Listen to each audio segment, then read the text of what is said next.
I do want to touch on some of the work that you do, not only within philanthropy and, of course, UNAID, in trying to foster a culture of awareness across the continent. But as you mentioned, fashion is one of those elements as well that you've been working on.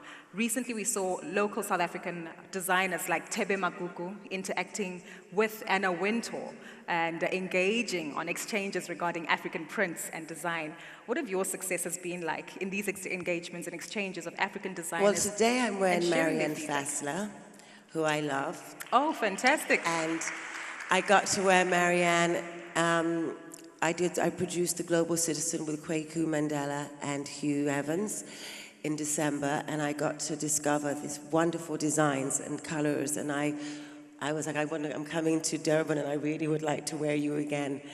And for me, the workmanship, the textiles, this is what we need to keep on the continent. We cannot allow other brands, designers from the West to come in and take your textiles. This is the beauty. And that does speak to the protection of intellectual property, which we had in our one-on-one interaction with the minister earlier this morning. Naomi, having said that, I think all of us want to know your personal fetishes, perhaps, if you would choose an African designer over Dolce & Gabbana. There's so many. I mean, I get to be a part of a great event that we do in Nigeria, which is coming up in April, which they bring in over 100 designers from across the continent. And through that, called Arise, I've been able to see the workmanship and meet the most amazing talent. Now, I was last week in Paris at the LVMH Prize, where they had 3, one South African, one Nigerian, and I believe one from Cameroon, designers from Africa, which warmed my heart.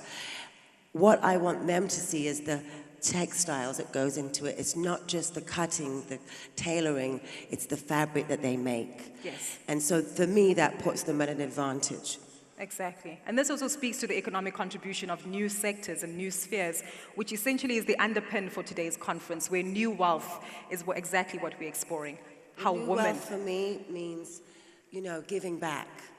Everyone gives back in their own way. I didn't know that I was giving back. I didn't know what this word philanthropy meant in 1993. I never heard of it before. For me, it's a word that's been used only recently. All I knew is that I liked the feeling of being sent out by Madiba and going to see people that I could put a smile on their face, even if it was for an hour, of being with kids that were dying of leukemia or whatever's rare disease, and knowing that I could just give them something, and that something was time. So it doesn't matter how you give back, but for me, giving back is wealth. That's the wealth to me.